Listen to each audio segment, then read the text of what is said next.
Just at the DMV, just had to pick up new tabs. Of course, had to spend a whole $68 on registration.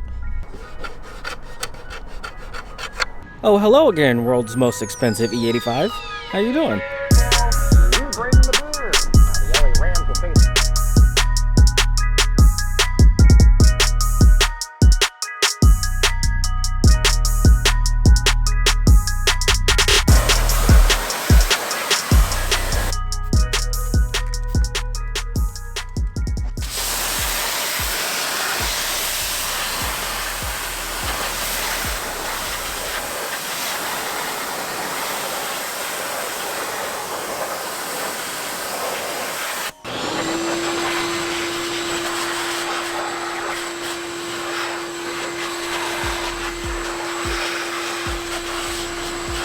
Well, they said it's supposed to snow today, but it's probably just gonna be a light snow.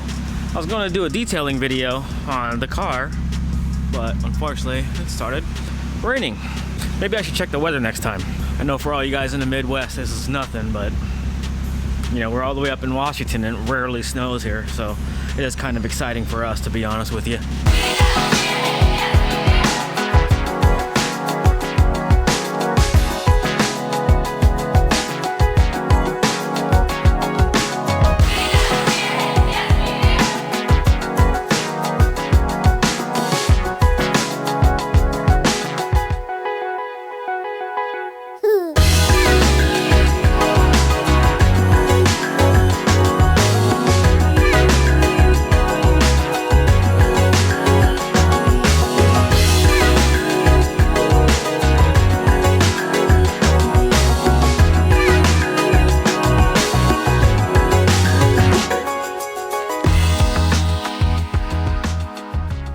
Driving through all that snow, now it's time to clean all the stuff off.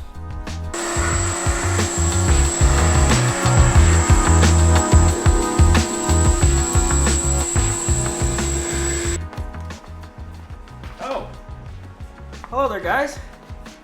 How you guys doing? I see that they're looking at my wheels here.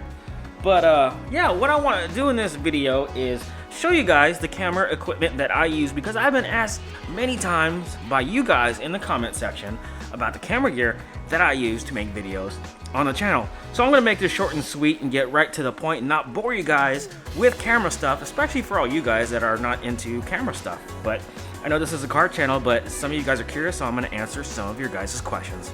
So here we go. Alright, so as you can see here, this is my GoPro Hero 6. This is not the latest and greatest GoPro Hero 7 with the built-in stabilization, but the GoPro Hero 6 has been great. It does just fine. And attached to the GoPro is my Evo Rage S gimbal. But yeah, this has been a solid gimbal. I've never really had issues with it at all. The payload of my new camera is too heavy for this gimbal, so I stopped using it and got a different gimbal, which I'm gonna show you in just a minute. And attached to this gimbal, I have this little tripod thingy, which actually came off my DJI Ronin S, but that's not in focus. There you go. Came off my DJI Ronin S, and I stuck it on here. It works just fine.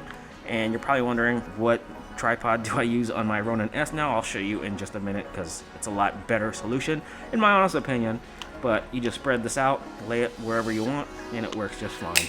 Real simple and easy to use. But yeah, let me switch over to this camera right now.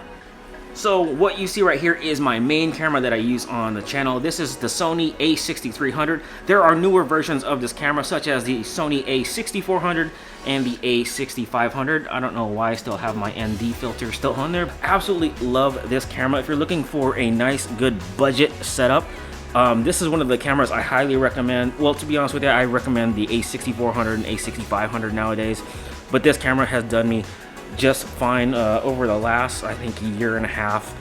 This camera shoots in 4K, and it also shoots at 120 frames per second if you're looking for those nice, smooth, slow motion shots that you see me use a lot, which I'm going to show right here. With 4K, 120 frames per second, I noticed that I did not like the stock kit lens that came with it, which is the 16 millimeter to 16 to 50, I think. Yeah, this one to me is a hell of a lot sharper than the stock kit lens, and so far I'm happy. This is around 400 bucks. So this setup that you see right here, to me, is a nice, good budget setup.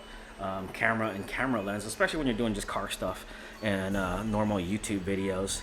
And attached to the camera is the DJI Ronin S. I absolutely love this gimbal. I also have another gimbal, which I'm gonna show you in just a minute. If you go down here, you'll notice, if you're familiar with the DJI Ronin S, you'll notice that is not the tripod that comes with it. This tripod actually belongs to my monopod. There's a quick release right here, so I can just simply attach it to my monopod and then put the actual gimbal on top of the monopod and have about, I don't know, about 8 feet of height in total. But this is pretty cool. This monopod, I'm gonna show you in just a minute, was about $100, and these legs fold in and out. I am a big fan of steady video. I'm not a fan of watching shaky video. That's just me. For most of you guys, it's not a big deal, but for me, as a consumer of YouTube videos, I really appreciate when someone takes the time to stabilize their videos one way or the other, whether it's in post-production or with hardware. As far as the microphone that I use, this is the Rode Video Micro. This is an absolutely wonderful microphone. This can sound just as good as the more expensive microphones out there if you edit your sound in post-production, which I do. This is how it sounds straight out of the camera. This is how it sounds edited, and you can almost hear a huge difference. I don't know if you can, but I like to edit my sound anyways. You don't have to worry about batteries or turning it on or none of that stuff. It just works right out of the box. So as far as the camera settings that I use on my Sony a6300, I shoot in Cine 4. I used to shoot in S-Log, but I found Cine 4 is just easier to work with in post-production. If I want to do more production stuff, then yeah, I will shoot in S-Log, but Cine 4 just works fine for YouTube purposes. So right now, I'm shooting in 1/50th of a second, 24 frames per second, and I shoot, as far as my f-stop goes, between 1.4, this is a 1.4 lens, by the way, I don't know if I mentioned that, between 1.4 and f8 is where I keep it at. But these dials up here, I have custom dials that I set. I mainly shoot in 1 and 2, and those are my custom settings. The first setting, which I just mentioned, 1/50th, 24 frames a second, between 1.4, it automatically adjusts to 1.4 when I switch it to 1, and I adjust the aperture based on my surroundings, and it works just fine. And mode number 2 is my slow-mo settings. When I switch to mode 2, that switches everything to 120 frames per second, shutter speed to 250, and my aperture switches also to 1.4, but I switch that up to 1.4 and 1.8, depending on the surroundings and the lighting. It's quick and easy to switch between normal mode and slow-mo mode, which is one of the things I like about this camera. So in addition to the DJI Ronin S, I also have the DJI Ronin M. This is a different type of gimbal. I prefer to use this type of gimbal when I'm doing cinematic shoots and whatnot. So I think overall the stability of the Ronin M just a lot more stable than the DJI Ronin S. I also got one of these optional controllers which you can use to control the gimbal. This is, I think it's Bluetooth or something like that, but no wires attached to this. I also have a quick release on here, so if you're familiar with gimbals, every time you take the camera on and off, you have to rebalance it and calibrate it. Well, with the quick release, I don't have to. None of the mounts or placements get changed, but I simply put the camera on, boom, it's already balanced, and I'm pretty much going. So you can get these mounts on Amazon for like 10 bucks. So it makes life a whole lot easier when you're using multiple gimbals. So in addition to that, let me show you some more basic stuff. I also have a tripod in addition to my monopod. Again, I also have a quick release on that just to make things easier. And this is just your basic tripod. I got this for like $30 or $40 on clearance. I have 2 of these, but I usually use the monopod and or the tripod when I'm doing install videos. Here is the monopod that I have. This is the iFootage Cobra 2. Absolutely love this monopod. So I put the gimbal on top of here, and that tripod thing that's attached to my DJI Ronin S, that goes down here. It's all quick release, so it literally takes seconds to set up the monopod. And this is pretty cool. This also extends if you want to get a whole bunch of reach.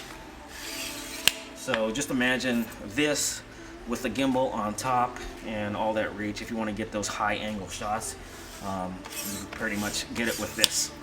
If you guys are wondering, I use Final Cut Pro to edit my videos. I started on iMovie, then I switched to Adobe Premiere. That just got too complicated for me. Now I'm on Final Cut Pro and it works just fine. It's basic, simple, everything is just easy to use. So I'm stuck on Final Cut Pro right now until I want to do more stuff, because you can do a lot more stuff in Adobe Premiere. I also have one more piece of camera gear that I forgot to show you, and it's in the trunk. It pretty much stays there. Right here, this is my drone. This is the DJI, I don't know, Phantom 3. This is your basic drone. You can get these cheap on Amazon or anywhere used for like $300-400 bucks right now. But so far, it's done me well. You can get a whole lot better drones nowadays, but I plan on getting a new drone, hopefully maybe sometime this year. I also forgot to mention that I have one of these GoPro Hero Sessions that I rarely ever use. Speaking of that, I also have one that's brand new in box. I don't know if I'm gonna keep this or sell this, but it might come in handy one day. I don't know. I might sell it. I don't know. But with all that said, thank you for watching. I appreciate you guys supporting the channel, and we will talk to you guys later. Peace out, guys.